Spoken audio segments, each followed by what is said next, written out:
Capítulo 25. Depois de uma semana vivida entre declarações de amor e planos de felicidade, o Sr. Collins foi alertado por sua adorável Charlotte para a proximidade do sábado. A dor da separação, entretanto, seria minorada para ele pelos preparativos para a recepção de sua noiva, pois ele estivera certo ao esperar que, pouco depois de sua volta a Hertford City, seria marcado o dia que faria dele o mais feliz dos homens.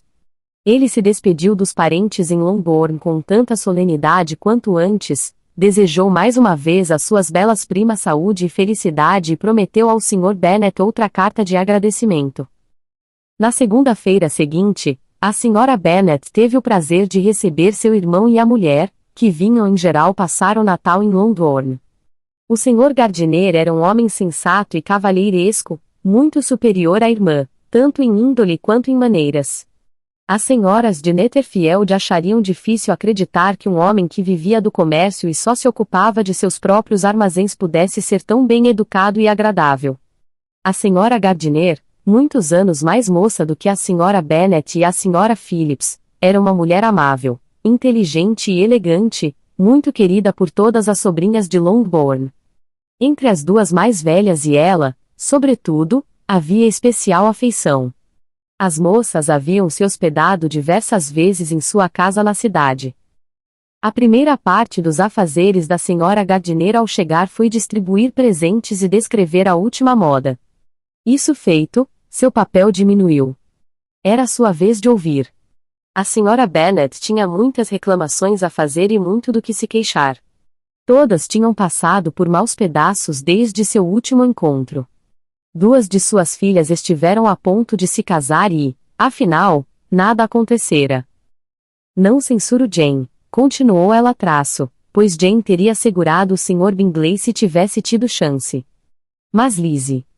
Ah, minha irmã. É muito difícil admitir que ela poderia agora ser a esposa do Sr. Collins, não fosse por sua própria crueldade. Ele lhe propôs casamento nesta mesma sala e ela o recusou. A consequência é que Lady Lucas terá uma filha casada antes de mim e o espólio de Longbourn está mais gravado do que nunca. Os Lucas são mesmo muito ardilosos, irmã. Só pensam em tirar vantagem de tudo. Lamento dizer isso deles, mas assim são os fatos. Fico muito nervosa e desapontada por ser frustrada desse modo por minha própria família e por ter vizinhos que pensam em si mesmos antes de qualquer outra coisa. Enfim. Sua vinda exatamente agora é o maior dos consolos, e estou muito satisfeita com o que nos contou sobre as mangas compridas.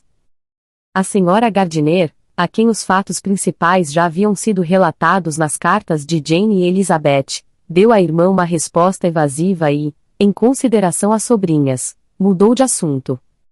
Ao ficar a sós com Elizabeth, mais tarde, falou mais a respeito. Parece que se tratava de um partido bem desejável para Jane, disse ela. Lamento que não tenha dado certo. Mas essas coisas acontecem tanto. Um rapaz como o Sr. Bingley, pela sua descrição, apaixona-se com muita facilidade por uma moça bonita por algumas semanas e, quando acidentes o separam, esquece-a com a mesma facilidade. Esse tipo de inconsistência é muito frequente. De certo modo isso é um bom consolo, disse Elizabeth mas não funcionará para nós. Não estamos sofrendo devido a um acidente. Não acontece com tanta frequência que a interferência de amigos convença um jovem rico e independente a deixar de pensar numa moça pela qual estava violentamente apaixonado poucos dias antes. Mas essa expressão violentamente apaixonado é tão antiquada, tão duvidosa, tão indefinida, que não me esclarece muito. Aplica-se tanto a sentimentos nascidos de um contato de meia hora quanto a um afeto real e profundo. Por favor, explique-me que tipo de violência havia no amor do Sr. Bingley. Nunca vi preferência mais promissora, ele se tornava cada vez mais desatento em relação às outras pessoas e totalmente absorto por ela. A cada vez que se encontravam, isso era mais acentuado e visível. Em seu próprio baile ele ofendeu 2 ou 3 moças, não dançando com elas, e eu mesma falei com ele 2 vezes, sem receber resposta. Poderia haver sintomas mais claros. Não é a desatenção geral a própria essência do amor? Ah, é sim. Desse tipo de amor que imagino ter sido dele. Pobre Jane. Sinto por ela, porque, com seu temperamento, ela não deve superar logo tudo isso. Seria melhor que tivesse acontecido com você, Lizzie, você teria rido de si mesma bem mais depressa. Mas acha que ela se deixaria convencer a voltar conosco? Uma mudança de cenário seria benéfica. E talvez um pequeno descanso de casa possa ser útil. Elizabeth ficou satisfeitíssima com aquele convite e estava convencida da pronta concordância da irmã. Espero, acrescentou a senhora Gardiner, que nenhuma ideia a respeito desse rapaz a influencie. Vivemos numa parte tão diferente da cidade, todas as nossas relações são tão diferentes e, como você bem sabe, saímos tão pouco, que é muito improvável que se encontrem, a não ser que ele realmente vá visitá-la.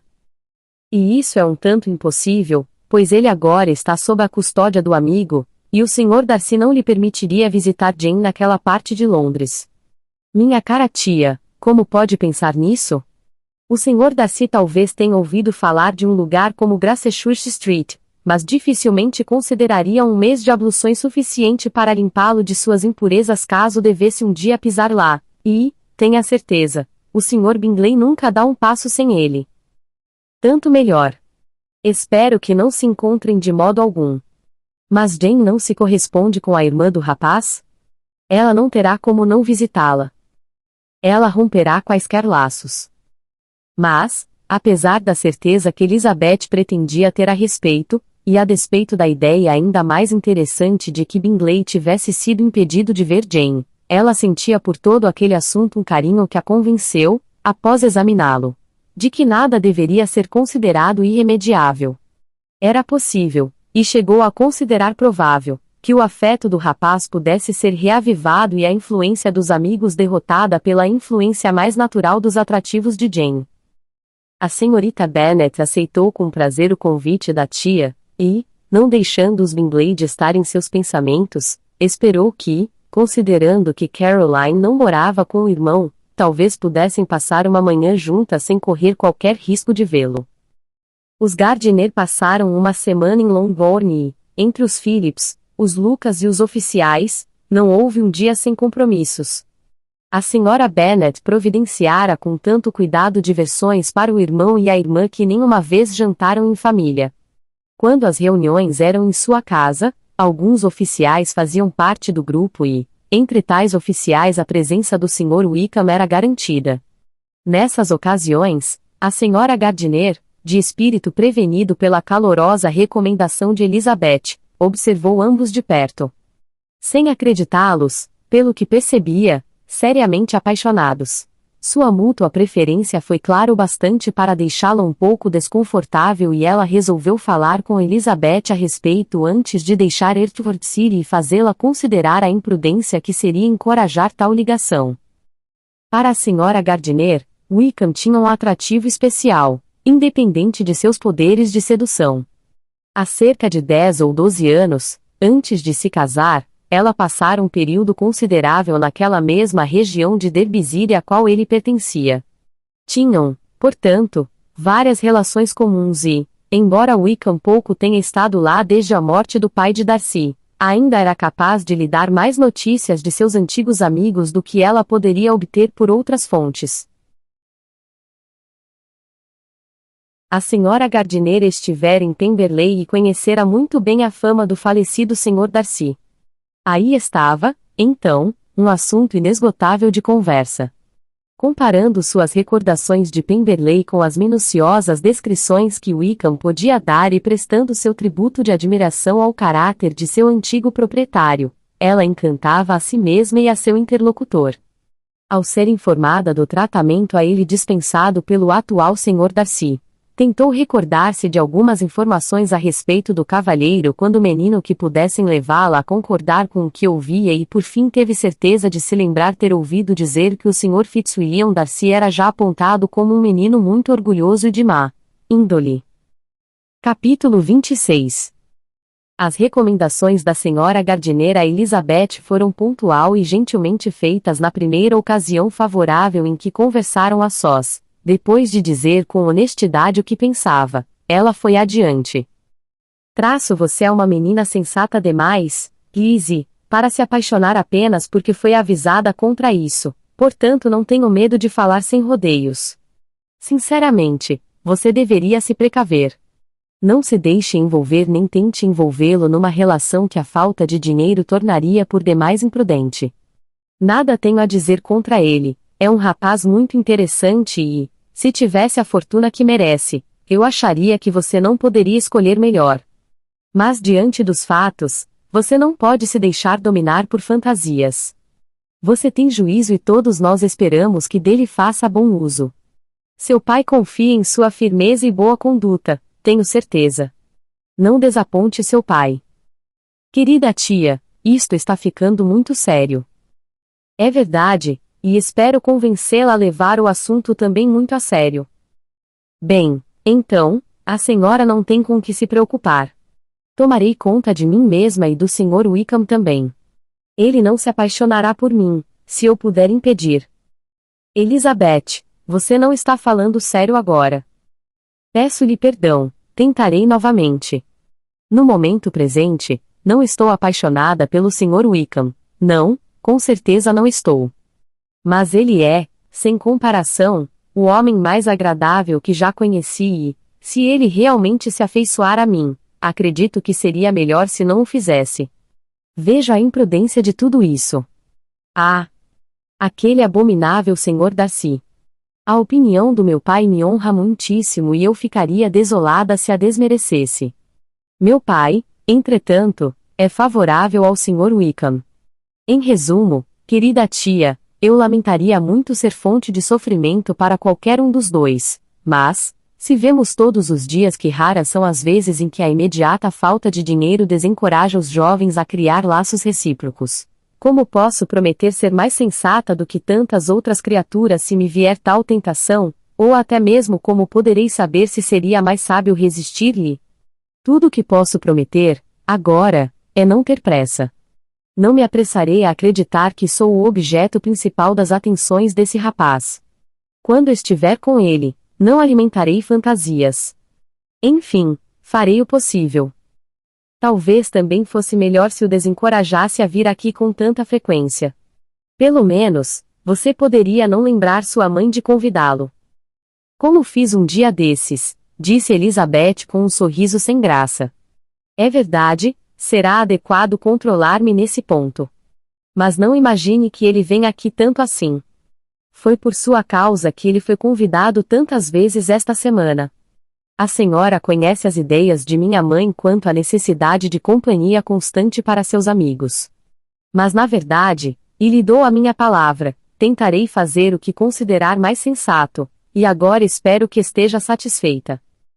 A tia garantiu-lhe que estava aí, tendo Elizabeth agradecido a gentileza dos conselhos dela, separaram-se, num admirável exemplo de como opinar sem criar ressentimentos. O Sr. Collins voltou para Hertford City logo após a partida dos Gardiner e de Jane, mas tendo ele se hospedado com os Lucas, sua chegada não representou grande inconveniência para a Sra. Bennet. O casamento se aproximava depressa e ela, àquela altura, já chegava a considerá-lo inevitável e até mesmo a repetir muitas vezes, num tom mal-humorado, que esperava que pudessem ser felizes. Quinta-feira seria o dia das bodas e, na quarta, a senhorita Lucas fez sua visita de despedida, e, quando ela se levantou para sair, Elizabeth, envergonhada pelos votos indelicados e relutantes de sua mãe e sinceramente emocionada, acompanhou-a até a porta. Enquanto desciam juntas as escadas, Charlotte disse: "Espero ter notícias suas com bastante frequência, Elisa. Com isso você pode contar. E tenho outro favor a lhe pedir. Você irá me visitar? Nos encontraremos bastante, espero, em Hertford City. Não devo sair de Kent por algum tempo. Prometa-me, portanto, ir a Hunsford." Elizabeth não poderia recusar, embora pouco prazer antevisse em tal visita. "Meu pai e Maria irão me ver em março", acrescentou Charlotte e espero que você concorde em se juntar a eles. Na verdade, Elisa, você será tão bem-vinda quanto qualquer um dos dois. A cerimônia de casamento foi realizada. A noiva e o noivo viajaram para Kent diretamente da porta da igreja e todos tiveram muito a dizer, ou a ouvir, sobre o assunto, como de hábito. Elizabeth logo recebeu notícias da amiga, e sua correspondência foi tão regular e frequente como sempre havia sido, que fosse igualmente sem reservas era impossível. Elizabeth nunca foi capaz de se dirigir a ela sem o sentimento de que todo o bem-estar e a intimidade não mais existiam e, mesmo decidida a não ser uma correspondente relapsa, assim agia em consideração ao passado, e não ao presente. As primeiras cartas de Charlotte foram recebidas com grande dose de ansiedade, não podia deixar de estar curiosa para saber o que ela diria de sua nova casa, o que achara de Lady Catherine e até que ponto ousaria se declarar feliz. Quando, porém, as cartas foram lidas, Elizabeth sentiu que Charlotte se expressava, a respeito de cada ponto, exatamente como se esperaria que fizesse. Escrevia com animação, parecia cercada de conforto e nada mencionava que não pudesse elogiar. Casa, mobília, arredores e estradas, tudo a agradava, e o comportamento de Lady Catherine era muito amistoso e cortês. Era o mesmo retrato que o Sr. Collins fizera de uns Ford e Rosins, racionalmente esmaecido, e Elizabeth sentiu que precisaria esperar por sua própria visita para saber o resto. Jane já havia escrito umas poucas linhas à irmã para anunciar sua chegada sã e salva a Londres e, quando escrevesse outra vez, Elizabeth esperava que pudesse dizer algo sobre os Bingley. A impaciência pela segunda carta foi tão bem recompensada como em geral é a impaciência. Jane estava já há uma semana na cidade sem ver ou ter notícias de Caroline. Ela, porém, explicava o acontecido com a suposição de que sua última carta à amiga, enviada de Longbourn, de algum modo se perdera. Minha tia, continuava ela, irá amanhã àquele lado da cidade e terei então a oportunidade de me apresentar em Grosvenor Street. Ela escreveu mais uma vez depois da visita feita, e tinha estado com a senhorita Bingley. Não achei Caroline bem-humorada, foram suas palavras, mas ela ficou muito contente ao me ver e me censurou por não lhe ter avisado sobre minha vinda a Londres. Eu estava certa, portanto, minha última carta nunca chegou às suas mãos. Perguntei-lhe sobre o irmão, é claro. Ele vai bem, mas tão ocupado com o Sr. Darcy que elas mal o viam. Eu soube que a senhorita Darcy era esperada para o jantar. Gostaria de poder vê-la. Minha visita não foi demorada, pois Caroline e a senhora Hurst iam sair. Acredito que em breve as receberei aqui. Elizabeth sacudiu a cabeça diante dessa carta. Estava convencida de que só um acaso poderia fazer com que o Sr. Bingley soubesse que Jane estava na cidade. 4 semanas se passaram e Jane nada soube a respeito do rapaz.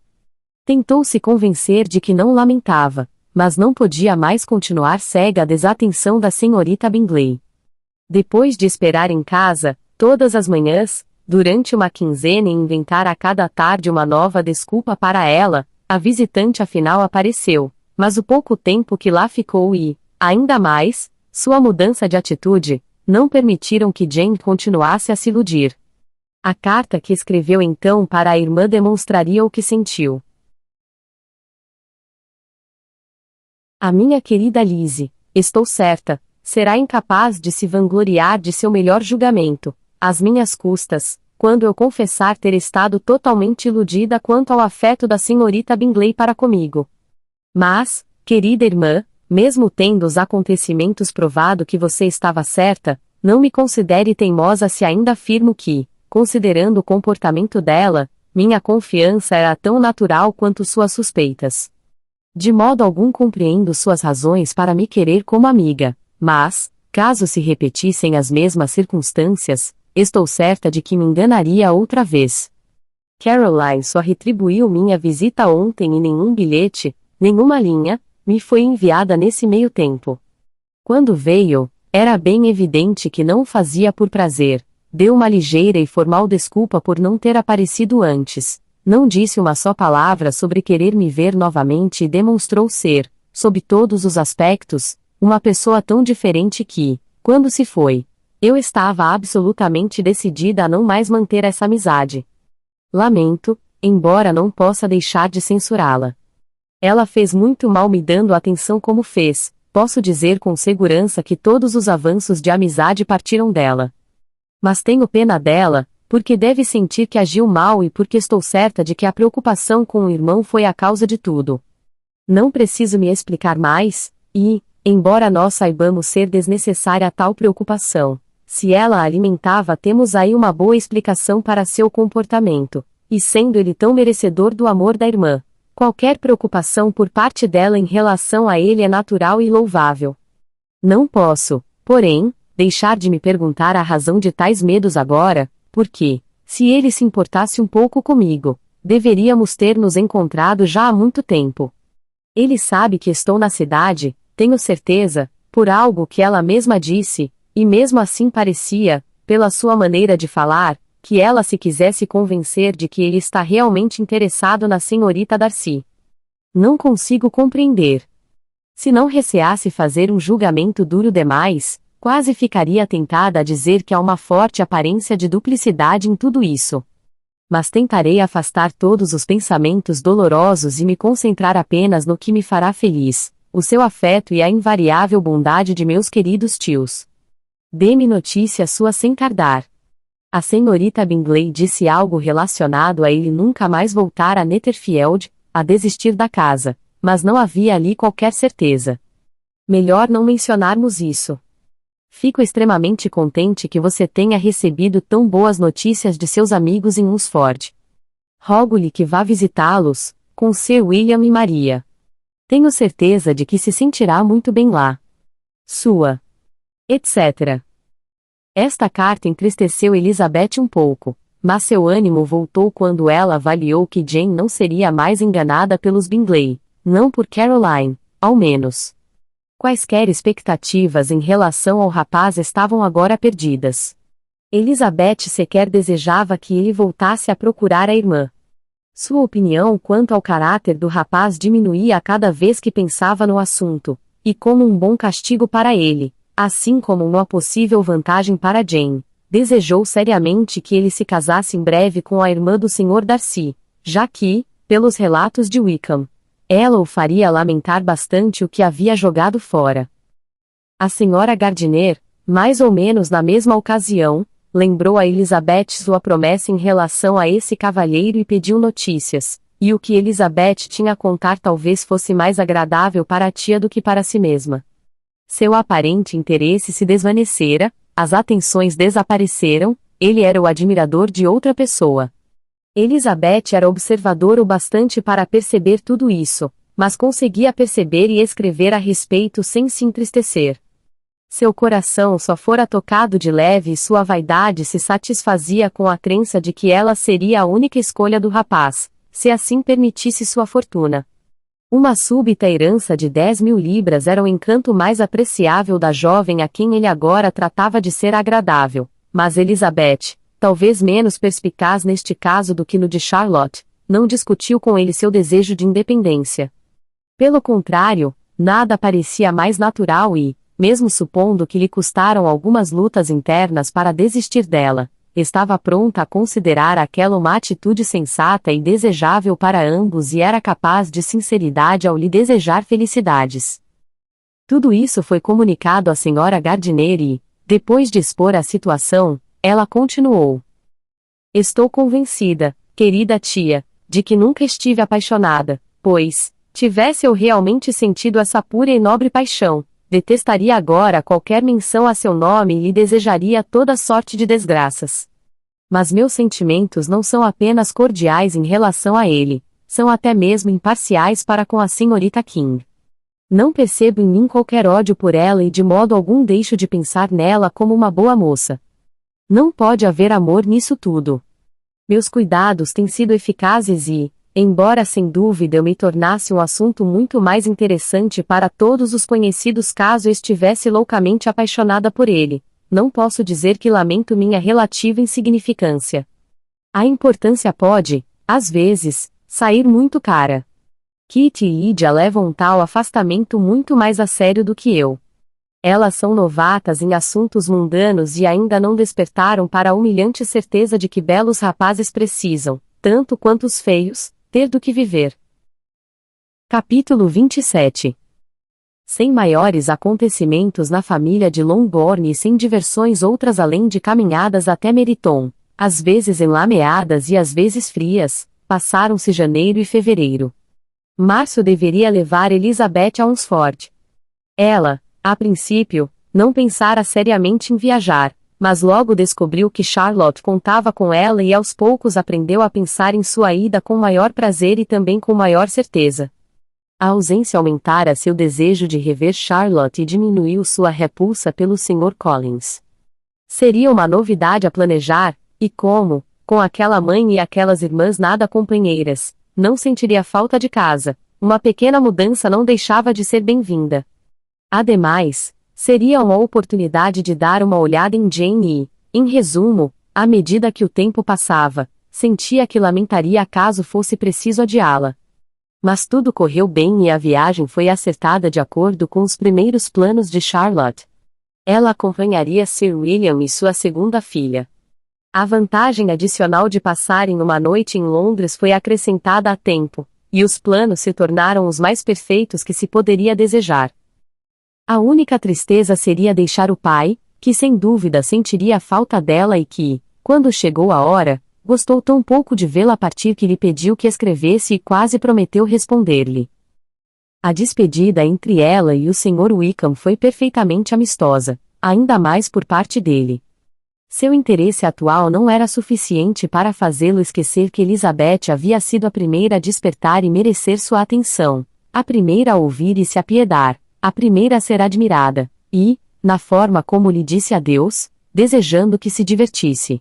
Recordando o que deveria esperar de Lady Catherine de Bourgh e confiando em que suas opiniões a respeito dela, suas opiniões a respeito de tudo, sempre coincidiriam, havia tal solicitude, tal interesse, que ela se sentiu ainda mais ligada a ele por um afeto sincero. E partiu convencida de que, casado ou solteiro, sempre o consideraria um exemplo de pessoa cordial e agradável. Os companheiros de viagem de Elizabeth, no dia seguinte, não eram os mais indicados para tornar sua lembrança menos atraente. Sir William Lucas e sua filha Maria, moça bem-humorada mas tão cabeça de vento quanto o pai, nada tinham a dizer que valesse a pena ouvir com mais prazer do que o rangido da carruagem. Elizabeth adorava disparates, mas conhecia Sir William há tempo demais. Nada havia de novo que lhe pudesse lhe contar sobre as maravilhas de sua apresentação à corte e sua elevação à dignidade de ser, e suas amabilidades eram tão ultrapassadas quanto o que tinha a dizer. Era uma viagem de apenas 24 milhas e começou tão cedo que ao meio-dia já estavam em Gracechurch Street.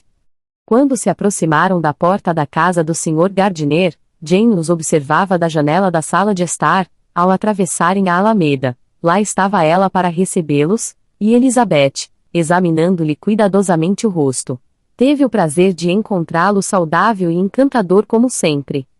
No alto da escadaria havia uma tropa de meninos e meninas cuja animação com o aparecimento da prima não lhes permitiu esperar na sala de estar e cuja timidez, pois não haviam há 12 meses, impediu-os de descer. Tudo era alegria e gentileza. O dia transcorreu da maneira mais agradável possível. A tarde cheia de correrias e compras e a noite num dos teatros. Elizabeth conseguiu então sentar-se perto da tia. O primeiro assunto da conversa foi a irmã, e ela ficou mais triste do que surpresa ao ouvir, em resposta às suas minuciosas indagações, que embora Jane continuasse a se esforçar para manter o ânimo, havia períodos de depressão. Era razoável, entretanto, esperar que isso não durasse por muito tempo. A senhora Gardiner deu também suas impressões quanto à visita da senhorita Bingley a Gracechurch Street e a várias conversas, em diversas ocasiões, entre Jane e ela, que provaram que a primeira havia, em seu coração, desistido daquela amizade. A senhora Gardiner brincou então com a sobrinha sobre a deserção de Wickham e cumprimentou-a por lidar tão bem com o caso. Mas, minha querida Elizabeth, acrescentou ela que tipo de moça é a senhorita King? Eu lamentaria imaginar que nosso amigo é um interesseiro. Por favor, querida tia, qual a diferença, em assuntos matrimoniais, entre interesse e prudência? Onde termina a cautela e onde começa a avareza? No último Natal, a senhora temia que ele se casasse comigo, porque isso seria imprudente, e agora, porque ele tenta se aproximar de uma moça com apenas 10.000 libras, quer descobrir se é interesseiro. Se você me disser que tipo de moça é a senhorita King, saberei o que pensar. Uma boa moça, acredito. Nada sei que deponha contra ela. Mas ele não lhe deu a menor atenção, até que a morte do avô da jovem a deixou senhora de sua fortuna. Não. Por que deveria? Se não lhe era permitido merecer o meu afeto porque eu não tinha dinheiro, que razões poderia haver para que ele fizesse a corte a uma moça por quem não se interessava e que era também pobre? Mas parece uma indelicadeza que ele tenha dirigido para ela suas atenções tão pouco tempo depois do ocorrido. Um homem em situação desesperadora não tem tempo para esses elegantes decoros que outras pessoas podem observar. Se ela não faz objeções, por que faríamos nós? O fato de que ela não faça objeções não justifica o comportamento dele. Só demonstra que a ela falta algo. Bom senso ou sensibilidade. Bem, exclamou Elizabeth Traço, a escolha é sua. Que seja ele interesseiro e ela tola. Não, Lizzie, isso é o que não escolho. Eu lamentaria, você bem sabe, pensar mal de um rapaz que viveu tanto tempo em Derbyshire. Oh! Se é só por isso, tenho péssima opinião de rapazes que viveram em Derbyshire, e seus amigos íntimos que vivem em Hertfordshire não são muito melhores. Estou cansada de todos eles. Graças a Deus. Vou amanhã para um lugar onde encontrarei um homem que não tem uma só qualidade agradável, a quem não recomendam nem as atitudes nem o bom senso. Os homens estúpidos são os únicos que valem a pena, afinal.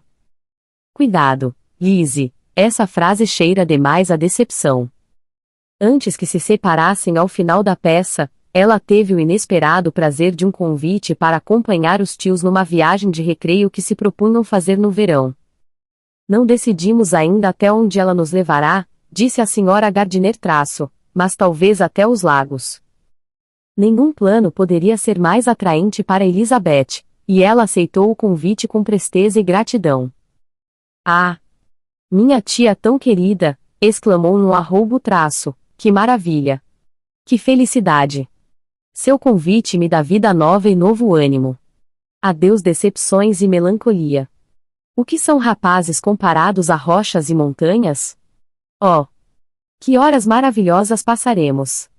E quando voltarmos, não faremos como outros viajantes, incapazes de dar uma ideia precisa de coisa alguma. Nós saberemos onde estivemos, nós recordaremos o que vimos. Lagos, montanhas e rios não se embaralharão em nossas lembranças, nem, ao tentar descrever determinado cenário, começaremos a discutir sua localização relativa. Possam nossas primeiras impressões ser menos insuportáveis do que as da maioria dos viajantes. Capítulo 28. Tudo, na viagem do dia seguinte, era novo e interessante para Elizabeth, e sua animação era das melhores, pois vira a irmã bem disposta a ponto de afastar qualquer receio por sua saúde, e a perspectiva de uma viagem ao norte do país era constante fonte de alegria. Quando saíram da estrada principal para entrar na via que levava a Hunsford, todos os olhares buscavam a casa paroquial e cada volta do caminho era uma expectativa de vê-la. As estacas da cerca de Rosings Park limitavam um dos lados.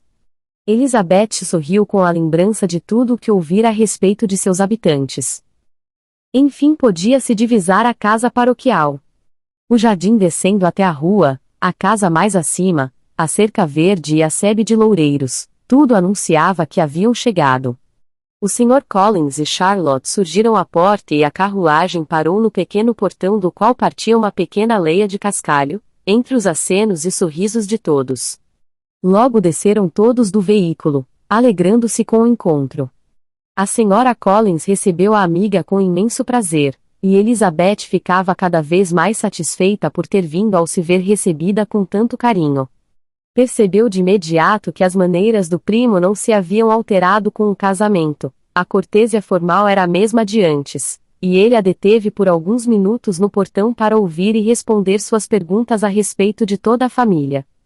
Foram então, sem mais atrasos exceto por ele chamar a atenção para a limpeza da entrada, levados para o interior da casa e, tão logo chegaram ao vestíbulo, ele lhes deu pela segunda vez as boas-vindas, com grandiosa formalidade, à sua humilde morada e diligentemente repetiu todos os oferecimentos de sua esposa para que se pusessem à vontade. Elizabeth estava preparada para vê-lo em sua glória, e não podia deixar de imaginar que, ao mencionar as boas proporções da sala, seu aspecto e sua mobília, ele se dirigia sobretudo a ela, como desejando fazê-la perceber o que perdera ao recusá-lo. Mas, ainda que tudo parecesse limpo e confortável, ela não foi capaz de presenteá-lo com qualquer sinal de arrependimento e olhava para a amiga perguntando-se como ela podia ter um ar tão animado com aquele tipo de companheiro. Quando o Sr. Collins dizia algo de que a mulher poderia, com razão, se envergonhar, o que sem dúvida não era raro, ela involuntariamente dirigia o olhar para Charlotte. Uma ou duas vezes, percebeu um leve rubor, mas em geral Charlotte, sensata, nada ouvia. Depois de estarem sentados por tempo suficiente para apreciar todas as peças de mobília da sala, do aparador ao guarda-fogo, fazer um relatório da viagem e de tudo o que acontecera em Londres, o Sr. Collins convidou-os para uma volta pelo jardim, que era grande e bem traçado e do qual ele se encarregava pessoalmente de cuidar. Trabalhar no jardim era um de seus prazeres mais respeitáveis, e Elizabeth admirou o ar sério com que Charlotte observou como era saudável aquele exercício e confessou encorajá-lo ao máximo. Ali, conduzindo-os através de todas as aleias e atalhos, pouco lhes permitindo um intervalo para que lhe fizessem os elogios que pedia, ressaltava cada detalhe com minúcias capazes de suplantar qualquer beleza. Ele podia enumerar os campos em todas as direções e dizer quantas árvores havia no trecho mais distante. Mas, de todas as paisagens de que se podia orgulhar seu jardim, a região, ou o reino, nada se comparava à visão de Rosings, descortinada por uma abertura entre as árvores que margeavam um parque, quase defronte à sua casa. Era uma bela e moderna edificação, bem situada numa elevação do terreno. Do jardim, o Sr. Collins os teria levado a percorrer seus 2 pastos, mas as senhoras, sem os sapatos adequados para enfrentar os restos de uma geada, deram meia volta, e, enquanto Sir William o acompanhava, Charlotte levou a irmã e a amiga até a casa, muitíssimo contente. Era provável, por ter a oportunidade de mostrá-la sem a ajuda do marido. Era um tanto pequena, mas bem construída e adequada, e tudo estava disposto e arrumado com uma ordem e limpeza que Elizabeth creditou inteiramente a Charlotte. Quando era possível esquecer o Sr. Collins, havia em tudo um ar de grande conforto e, pela evidente satisfação de Charlotte, Elizabeth imaginou que ele deveria ser esquecido com alguma frequência. Já lhe tinham dito que Lady Catherine ainda estava no campo. O assunto voltou enquanto jantavam, quando o Sr. Collins, juntando-se aos outros, observou: "Pois então, a senhorita Elizabeth terá a honra de ver Lady Catherine de Bourgh no próximo domingo, na igreja, e não preciso dizer que ficará encantada. Tudo nela é amabilidade e condescendência, e não duvido que a senhorita seja honrada com alguma atenção por parte dela depois de terminado o ofício. Praticamente não hesito em dizer que ela a incluirá, com minha irmã Maria, em todos os convites com que nos honrará durante sua estada conosco. Seu comportamento para com minha cara Charlotte é encantador.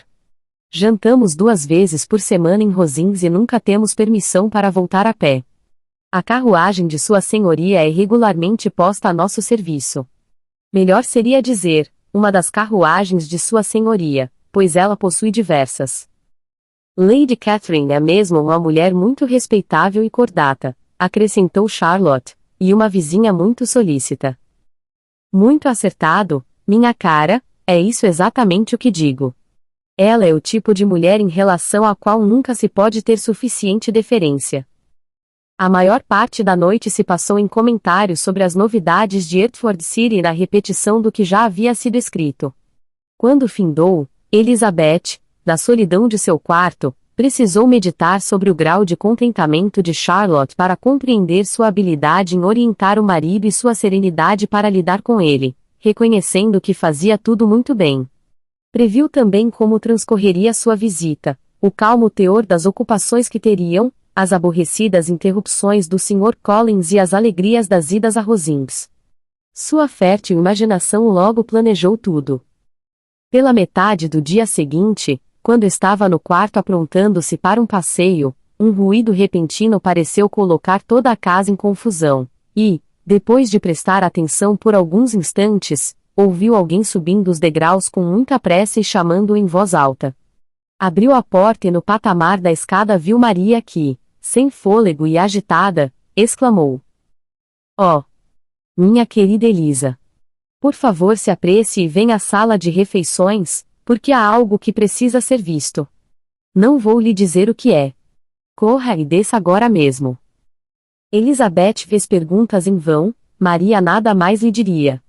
E correram as duas para a sala de refeições, que dava para a Alameda, à procura daquela maravilha. Eram duas senhoras num pequeno coche parado ao portão do jardim. "E é só isto?" exclamou Elizabeth.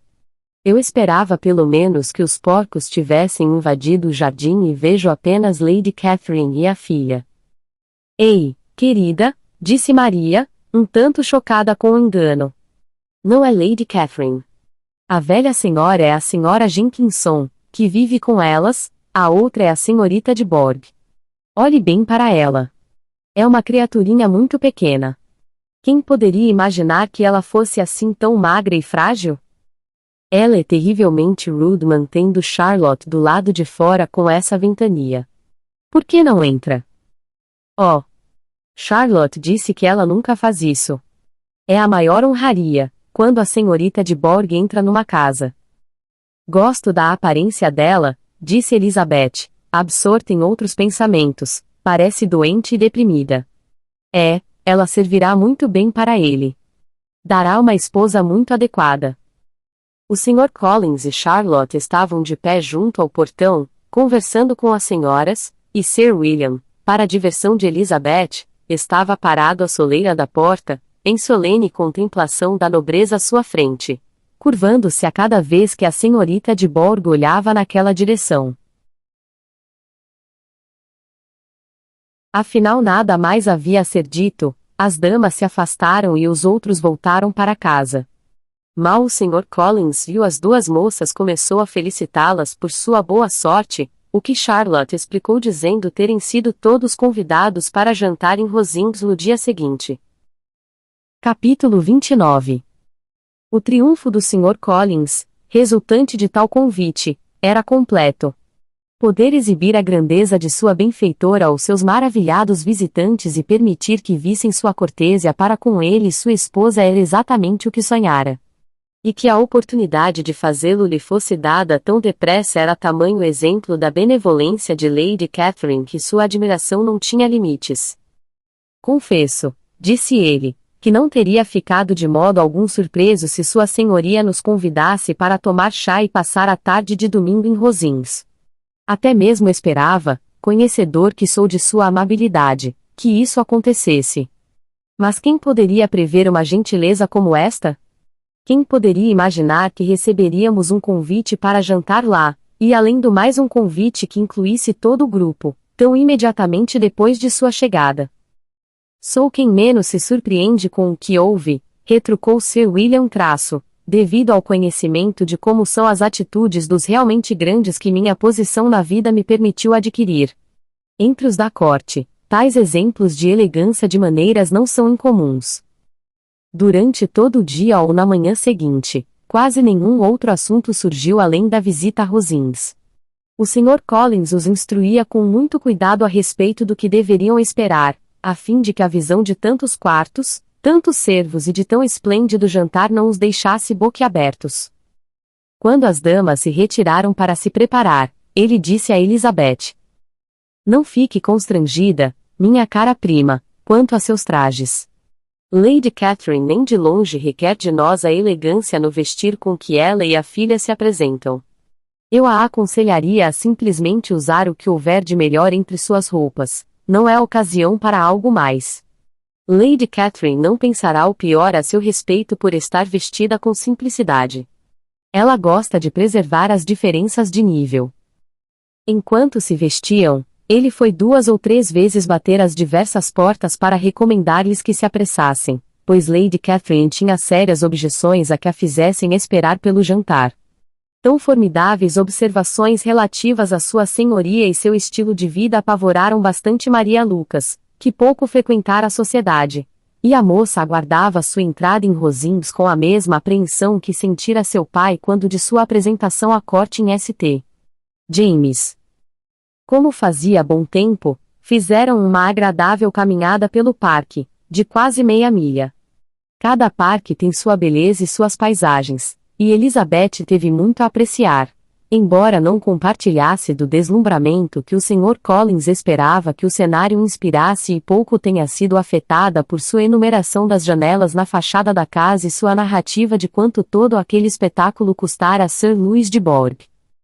Ao subirem os degraus para o vestíbulo, o alarme de Maria crescia a cada instante e mesmo Sir William não parecia de todo calmo. A coragem de Elizabeth não a abandonou. Ela nada ouvira a respeito de Lady Catherine que lhe atribuísse extraordinários talentos ou virtudes miraculosas e acreditava poder testemunhar sem qualquer nervosismo uma simples ostentação de dinheiro ou nível social. Do saguão de entrada, cujas belas proporções e bem acabados ornamentos o Sr. Collins ressaltou com ar elevado, o grupo seguiu os criados, através de uma antecâmara, até a sala onde se encontravam Lady Catherine, a filha e a Sra. Jenkinson. Sua Senhoria, com grande condescendência, ergueu-se para recebê-los e, como a Sra. Collins combinara com o marido que as formalidades da apresentação lhe caberiam, tudo foi feito da maneira adequada, sem quaisquer desculpas e agradecimentos que ele consideraria necessários. Apesar de ter estado em St. James, Sir William estava tão absolutamente aterrado com a suntuosidade que o circundava que mal teve coragem para fazer uma grande reverência e sentou-se sem dizer uma palavra. Sua filha, apavorada a ponto de quase perder os sentidos, sentou-se na ponta da cadeira, não sabendo para onde olhar. Elizabeth pouco se abalou com a cena e foi capaz de observar com calma as 3 damas à sua frente. Lady Catherine era uma mulher grande e alta, de traços muito marcantes, que devia ter sido bela. Seu ar não era conciliatório, nem a forma com que os recebia permitia aos visitantes esquecer pertencerem a um nível inferior.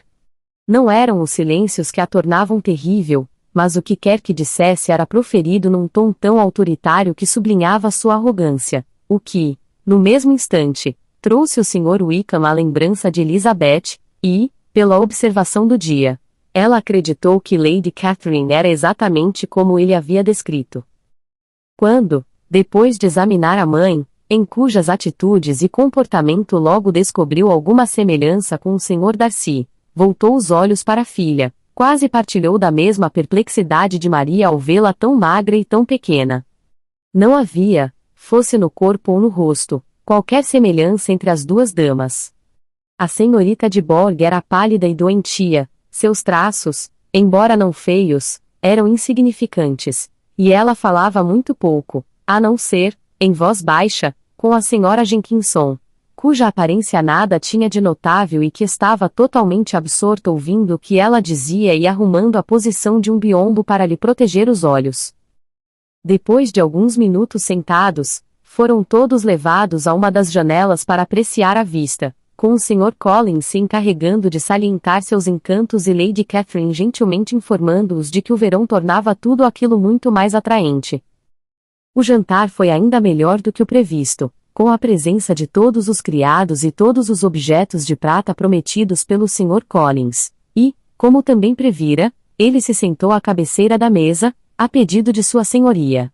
E parecia sentir-se como se a vida nada pudesse lhe oferecer de melhor. Trinchou, comeu e elogiou com maravilhado entusiasmo, e cada prato era aplaudido, primeiro por ele e a seguir por Sir William, então recomposto o suficiente para fazer eco a tudo o que dizia o genro. De uma forma que Elizabeth se perguntou se Lady Catherine seria capaz de suportar.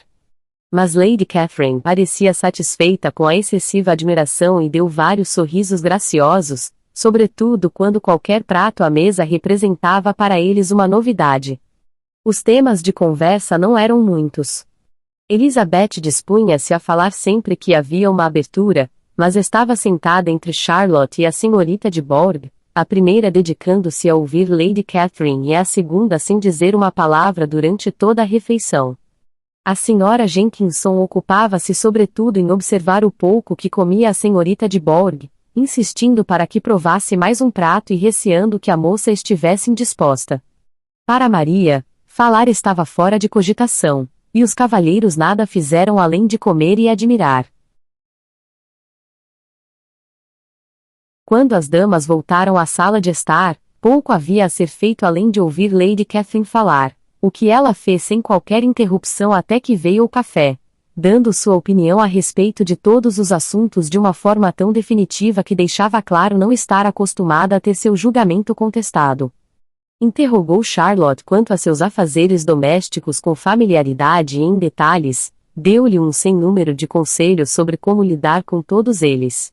Disse-lhe como tudo deveria ser tratado numa família pequena como a dela e instruiu-a quanto aos cuidados com as vacas e as aves. Elizabeth percebeu que não escapava à atenção daquela grande dama qualquer tema que lhe desse a oportunidade de ditar ordens.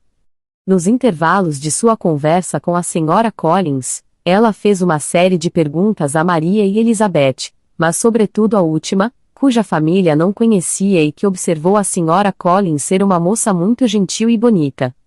Perguntou-lhe, em momentos diversos, quantas irmãs tinha, se eram mais velhas ou mais moças, se alguma deveria se casar em breve, se eram belas, onde haviam sido educadas, que tipo de carruagem tinha seu pai e qual o sobrenome de solteira de sua mãe. Elizabeth sentiu toda a impertinência contida naquelas perguntas, mas respondeu com muita serenidade. Lady Catherine observou então. Os bens de seu pai serão herdados pelo Sr. Collins, creio. No que lhe concerne, disse voltando-se para Charlotte fico feliz por isso, mas de outro modo não vejo razão para que se deserde a descendência feminina. Isso não foi considerado necessário na família de Sir Louis de Bourgh. Sabe tocar e cantar, senhorita Bennet? Um pouco. Oh. Então. Um dia desses teremos prazer em ouvi-la. Nosso instrumento é excelente, provavelmente superior ao. Terá oportunidade de experimentá-lo em breve.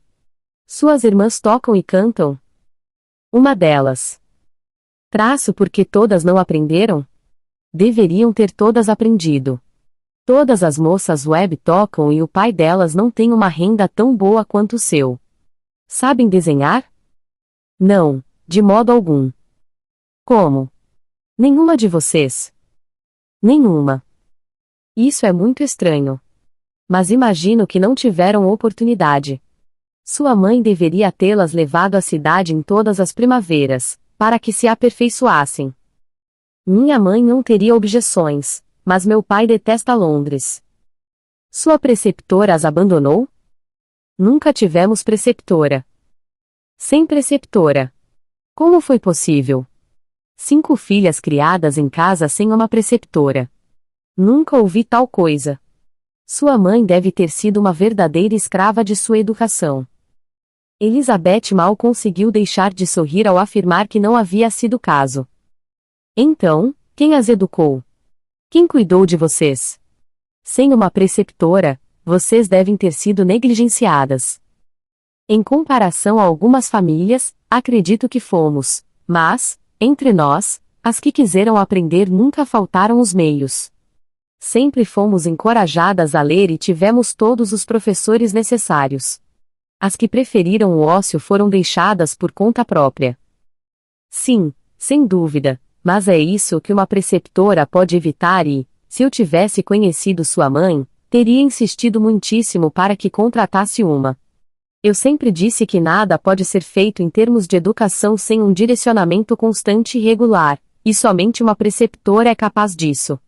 É maravilhoso saber quantas famílias pude ajudar dessa forma. Sempre fico contente vendo uma jovem bem colocada. 4 sobrinhas da senhora Jenkinson estão extremamente bem empregadas por meu intermédio, e não faz muito tempo que recomendei outra jovem, que me tinha sido mencionada por mero acaso e com quem a família está encantada. Senhora Collins, já lhe contei que Lady Metcalfe me visitou ontem para agradecer? Ela achou a senhorita Pope um tesouro. Lady Catherine, disse ela, a senhora me deu um tesouro. Alguma de suas irmãs foi apresentada à sociedade, senhorita Bennet? Sim, senhora. Todas. Todas. Como? As 5 de uma vez? Muito estranho. E a senhorita é apenas a segunda. As mais moças apresentadas antes de se casarem as mais velhas. Suas irmãs menores devem ser muito jovens. Sim, a mais moça ainda não completou 16. Talvez ela seja jovem demais para frequentar a sociedade. Mas, na verdade, senhora, acredito ser muito cruel para com as irmãs menores não lhes permitir sua cota de vida social e diversões, caso as mais velhas não tenham meios ou inclinação para se casarem cedo. A caçula tem tanto direito aos prazeres da juventude quanto a primogênita. E ser mantida em casa por esse motivo. Acredito que não seria uma boa maneira de incentivar a amizade fraterna ou a delicadeza de sentimentos. Ora, palavra de honra, disse sua senhoria para alguém tão jovem, suas opiniões são dadas com muita firmeza. Diga, que idade tem? Com 3 irmãs menores já crescidas, retrucou Elizabeth, sorrindo vossa senhoria não deve esperar que eu a declare. Lady Catherine pareceu um tanto perplexa por não receber uma resposta direta e Elizabeth suspeitou ter sido a primeira criatura capaz de ousar não levar a sério tão majestosa impertinência. Não pode ter mais de 20 anos, estou certa, portanto não precisa esconder a idade. Ainda não fiz 21. Quando os cavalheiros se juntaram a elas e terminou o chá, armaram-se as mesas de jogo. Lady Catherine, Sir William e o casal Collins sentaram-se de quadrilha e, como a senhorita de Bourgh preferiu jogar cassino, as 2 moças tiveram a honra de ajudar a senhora Jenkinson a compor as duplas. A mesa foi superlativamente aborrecida. Raríssimas sílabas foram pronunciadas que não se relacionassem com o jogo, salvo quando a senhora Jenkinson expressava seus temores por estar a senhorita de Bourgh com muito calor ou muito frio, ou ser a luz excessiva ou insuficiente. Muito mais aconteceu na outra mesa. Lady Catherine falou a maior parte do tempo, apontando os erros dos 3 outros ou contando alguma história sobre si mesma. O Sr. Collins ocupava-se concordando com tudo o que dizia sua senhoria, agradecendo-lhe por qualquer ficha que ganhasse e desculpando-se quando acreditava ter ganho demais. Sir William não disse muito, armazenando na memória casos e nomes nobres. Quando Lady Catherine e a filha consideraram ter jogado o quanto queriam, as mesas foram desfeitas e a carruagem oferecida à Sra. Collins, aceita com gratidão e mandada preparar no mesmo instante. Agruparam-se então todos junto à lareira para ouvir Lady Catherine determinar que tempo faria no dia seguinte. Dessas informações foram arrancados pela chegada do coche e, com muitos discursos de agradecimento por parte do Sr. Collins e outras tantas reverências de Sir William, partiram todos. Tão logo chegaram à porta de casa, Elizabeth foi chamada pelo primo para dar uma opinião a respeito de tudo o que vira em Rosings e, pelo bem de Charlotte, tornou-a mais favorável do que na verdade considerava. Mas seus comentários, mesmo lhe tendo custado algum esforço, de modo algum satisfizeram o Sr. Collins, que logo se sentiu obrigado a tomar a seu cargo os louvores à sua senhoria. Capítulo 30. Sir William passou apenas uma semana em Hunsford, mas a visita foi longa o bastante para convencê-lo de que a filha estava instalada com muito conforto e possuía um marido e uma vizinhança como não se vê em muitas. Enquanto Sir William esteve com eles, o Sr. Collins dedicou as manhãs a levá-lo a passear em seu cabriolé e mostrar-lhe a região, mas, quando ele se foi, toda a família voltou a seus afazeres habituais, e Elizabeth ficou grata ao descobrir que, com essa mudança, não veriam muito o primo, pois a maior parte do tempo entre o café da manhã e o jantar ele passava agora ocupando-se do jardim, lendo e escrevendo, ou olhando pela janela de sua própria biblioteca, que dava para a estrada. A sala na qual ficavam as senhoras dava para os fundos.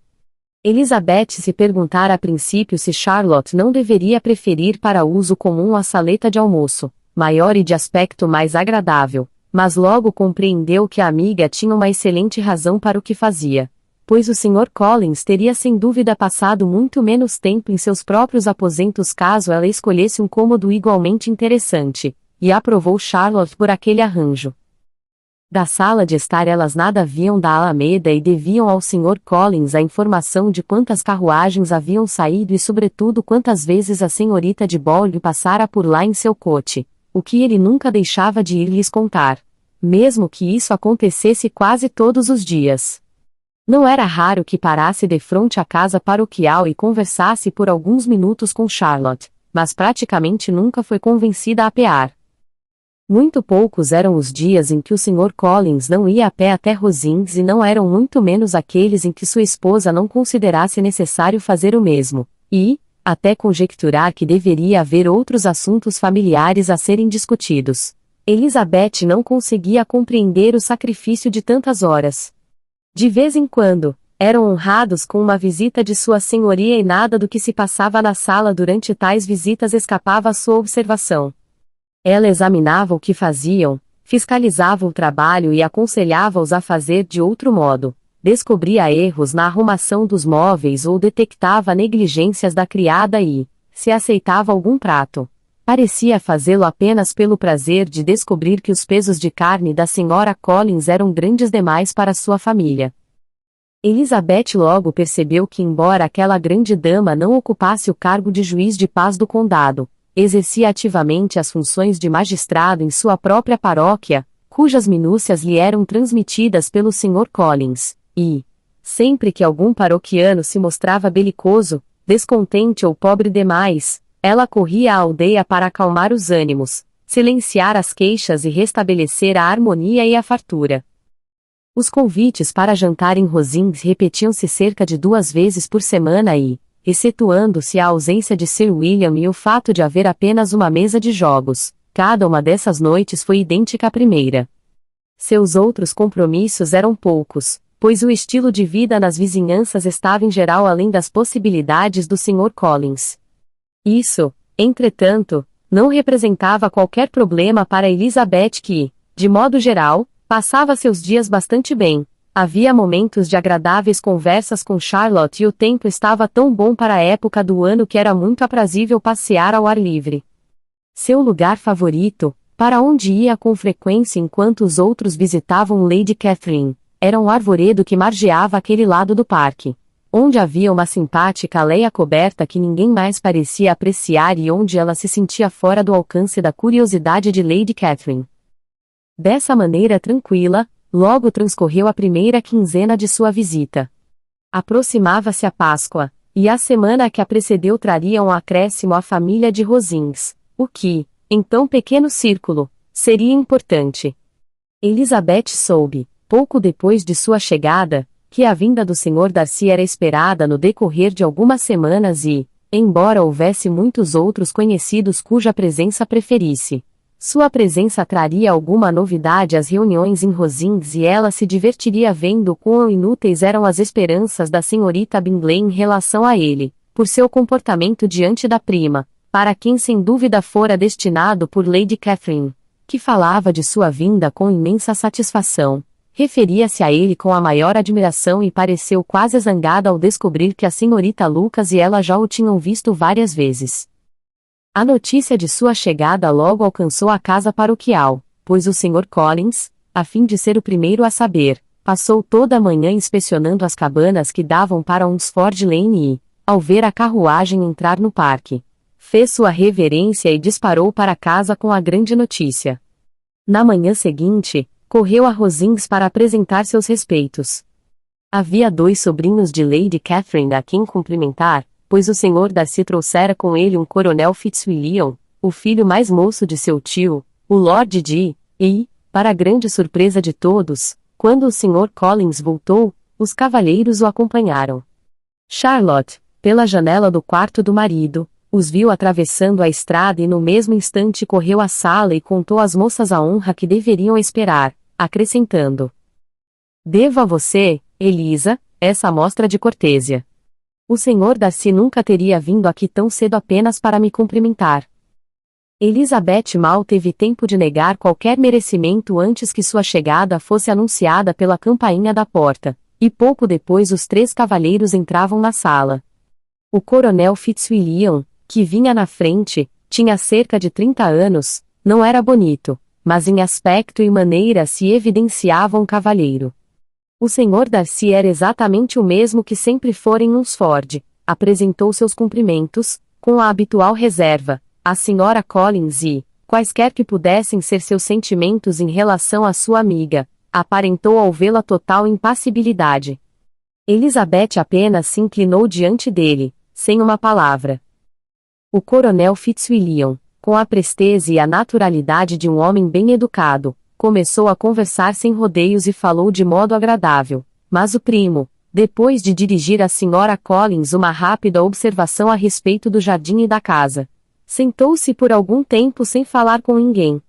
Aos poucos, entretanto, sua cortesia acabou despertando a ponto de interrogar Elizabeth sobre a saúde de sua família. Ela respondeu da forma habitual e, depois de um momento de pausa, acrescentou: minha irmã mais velha está na cidade há 3 meses. O senhor não chegou a vê-la? Ela sabia perfeitamente que a resposta era negativa, mas quis ver se ele deixaria escapar algo do que se passara entre os Bingley e Jane, achando que lhe pareceu um pouco confuso ao responder que nunca tivera o prazer de encontrar a senhorita Bennet. O assunto não se prolongou e logo depois os cavalheiros se retiraram.